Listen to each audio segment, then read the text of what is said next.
మరికొన్ని గంటల్లో IPL start అవబోతుంది. 2008 నుంచి ఇప్పటి వరకు ఐపీఎల్ అనేది అందరినీ ఎంటర్టైన్ చేస్తూ వస్తుంది. ఇది 19th edition. Summer plus cricket deadly combination. ఇంకా ఐపీఎల్ అంటే ఇంకా అది ఇంకా నెక్స్ట్ లెవెల్. ఇంకా క్రికెట్ ఫ్యాన్స్కి 2 months పండగ, రచ్చ ఉంటుంది. ఈ 2 months ఎక్కడ చూసినా ఐపీఎల్ డిస్కషనే ఉంటుంది. మనకు ఫస్ట్ మ్యాచ్ షెడ్యూల్ ప్రకటించారు కదా, ఇప్పుడు 2 days బ్యాక్ ఫుల్ షెడ్యూల్ అనేది ఇచ్చేశారు. టోటల్గా 70 మ్యాచెస్ యొక్క షెడ్యూల్ పూర్తిగా ఇచ్చేశారు. ఇవన్నీ లీగ్ స్టేజెస్ అనమాట. మిగిలిన డేట్స్ అనేవి తర్వాత చెప్తారని చెప్పారు. క్రికెట్ ఫ్యాన్స్కి అయితే పండగ, మామూలు పండగ కాదు అసలు. వాళ్ళ ఆనందం మనం వర్ణించలేం. ఈ 2 months షాక్లు, జలక్లు, ట్విస్ట్లు, దెబ్బ మీద దెబ్బ ప్రతి మ్యాచ్కి ఉంటుంది. అంటే ఫస్ట్లో ఐపీఎల్ అనేది జస్ట్ ఏదో ఒక క్రికెట్ గేమ్ అన్నలాగా స్టార్ట్ అవుతుంది. మధ్యలో పోయే కొద్దీ గేమ్ మారుతూ ఉంటుంది. టెన్షన్, బీపీలు అన్నీ పెరుగుతాయి. ఇంకా సిరీస్ ఎండ్ అయ్యే టైంకి ఒక పీక్ స్టేజ్కి వెళ్ళిపోతుంది. ఆ ఎగ్జైట్మెంట్ అనేది పీక్ స్టేజ్కి వెళ్ళిపోతుంది.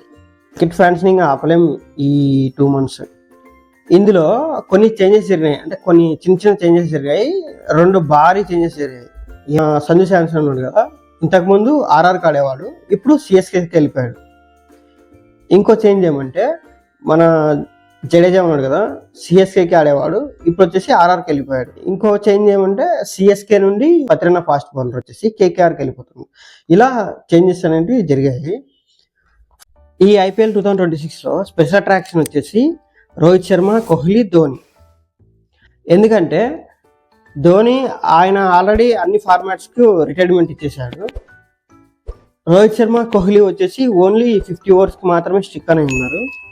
కాబట్టి వీళ్ళ ఇద్దరిని T20 మ్యాచెస్లో చూడాలంటే ఓన్లీ ఐపీఎల్లోనే సాధ్యమవుతుంది. వీళ్ళు ఇప్పుడు ఎన్ని రన్స్ చేస్తారు, వీళ్ళు ఫామ్లో వస్తారా లేరా అనే దాన్ని కొంచెం పక్కన పెడితే, కోహ్లీ చేసిన 973 runsని ఆయనే బ్రేక్ చేయాలని ఫ్యాన్స్ కోరుకుంటున్నారు అనమాట. ఎందుకంటే ఆ టైం 2016లో పీక్ ఫామ్ కోహ్లీ. ఇంకా 1000 runs ఓన్లీ ఒక సీజన్లోనే చేస్తాడేమో అనే లెవెల్లో ఆ రేంజ్ భీకరమైన ఫామ్ ఉన్నాడు అప్పుడు కోహ్లీ. ఇప్పుడు ఆయన రికార్డ్ని ఆయనే బ్రేక్ చేయాలని చెప్పేసి ఫ్యాన్స్ కోరుకుంటున్నారు. ఈ ముగ్గురిని కలిసి చూడాలనేది ఫ్యాన్స్ కోరిక అనమాట. అది ఓన్లీ ఐపీఎల్లోనే సాధ్యమవుతుంది.